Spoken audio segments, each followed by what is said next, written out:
Hello नमस्कार दोस्तों, मैं राहुल कुमार लोधी आपका अपने YouTube channel Rajput steno coaching classes पर आपका स्वागत करता हूं।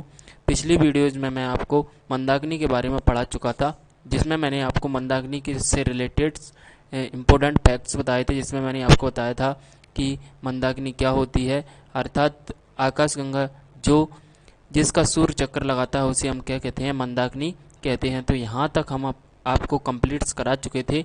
अब इससे आगे समझने का प्रयास करते हैं तारामंडल। तारामंडल क्या होता है? तो बेसिकली तारामंडल कुछ नहीं होता है। सूर्य के पास जो पिंड पाए जाते हैं उन्हें हम क्या कहते हैं, नक्षत्र कहते हैं। और नक्षत्र की संख्या 27 अर्थात 27 मानी गई है। लेकिन जैसे सूर्य से कुछ दूरी पर जाते हैं तो उन्हें हम क्या कहते हैं, उन्हें हम कहते हैं तारामंडल। और तारामंडल की संख्या यहाँ पर टाइपिंग मिस्टेक होने के कारण 88 है, जबकि सही से अगर देखा जाए तो तारामंडल की संख्या 89 है। ठीक है। सेंट्रल तथा हाइड्रा जो तारे हैं, तारामंडल सबसे प्रमुख मतलब मुख्य तारामंडल हैं। ठीक है। सबसे बड़ा तारामंडल कौन सा होता है? तो सबसे बड़ा अपना तारामंडल है, तो उसको आप याद कर लीजिएगा, हाइड्रा। हाइड्रा सबसे बड़ा तारामंडल है। ठीक है। अब बात करते हैं ध्रुव तारा, जिसे जनरली पोलर स्टार के नाम से जाना जाता है। तो ध्रुव तारा, इसकी सबसे पहली कंडीशन यही होती है कि ये सबसे अधिक उत्तर दिशा में दिखता है। उत्तर दिशा में दिखता है, और क्योंकि इसलिए दिखता है क्योंकि यह उत्तरी ध्रुव पर पाया जाता है। तो आपको समझ में आ चुका होगा कि पृथ्वी के उत्तरी ध्रुव में दिखने के कारण इसको कौन सा तारा? ध्रुव तारा। ठीक है। अब इसका प्रयोग सब प्राचीन काल में किस लिए करते थे? तो आपसे क्वेश्चन पूछा जाए तो इसका प्रयोग अपन किसी भी दिशा को ज्ञात करने के लिए हम किसका उपयोग करते थे? तो किसका? ध्रुव तारा का।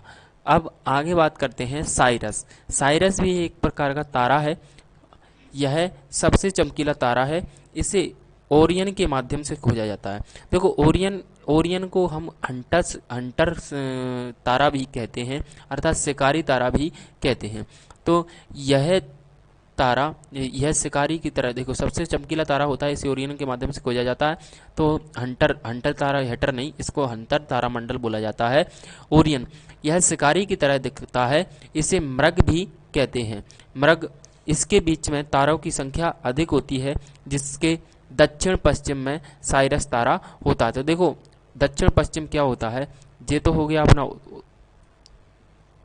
इस प्रकार से अपन दिशा को बनाएं तो ये हो गया अपना उत्तर, ये वाला हो गया अपना उत्तर अर्थात नॉर्थ।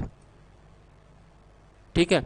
और ये वाला हो गया अपना साउथ, और ये वाला हो गया अपना वेस्ट, और ये वाला हो गया अपना ईस्ट। ठीक है। तो अब पूछ रहा है कि यह शिकारी की तरह दिखता है, इसे बीच में तारों की संख्या अधिक होती है, जिसके दक्षिण पश्चिम में क्या दिखता है? साइरस तारा दिखता है। तो दक्षिण पश्चिम अर्थात अपन बोलेंगे साउथ वेस्ट। तो यहाँ पर अपन को साउथ वेस्ट कुछ इस प्रकार से समझाना पड़ेगा। साउथ वेस्ट के लिए, साउथ वेस्ट अर्थात यहाँ पर दिखाई पड़ने वाला है। तो आपको समझ में आ गया होगा कि साउथ वेस्ट अर्थात साइरस तारा कहाँ दिखाई पड़ेगा? तो कहाँ दिखाई पड़ेगा? साउथ वेस्ट में। इस प्रकार अपन समझ सकते हैं। तो देखिए यहाँ पर क्या दिख रहा है? साइरस तारा, जो कि किस दिशा में है? साउथ वेस्ट में है। ठीक है। अब बात करते हैं सप्तऋषि तारा। तो एक तो होता है बृहद सप्तऋषि और एक होता है लघु सप्तऋषि। 7 तारों का एक समूह, जिसके ऊपरी तारे ठीक सामने ध्रुव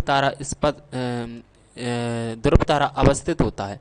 देखो, एक होता है उर्सा माइनर और उर्सा मेजर। तो यहाँ पर क्या होता है? तारों का एक समूह होता है, 7 तारों का समूह। अगर किसी भी वस्तु के सामने, अर्थात ध्रुव तारा जिसके सामने उपस्थित होता है, तो उसे हम क्या कहते हैं? बृहद सप्तऋषि। बृहद मतलब बड़ा। ठीक है। और लघु सप्तऋषि क्या होता है? जो उसके पीछे उपस्थित होता है, उसे हम क्या कहते हैं? लघु सप्तऋषि कहते हैं। इसके सहयोग से भी ध्रुव तारा को क्या किया जा सकता है? अपन ढूंढ सकते हैं।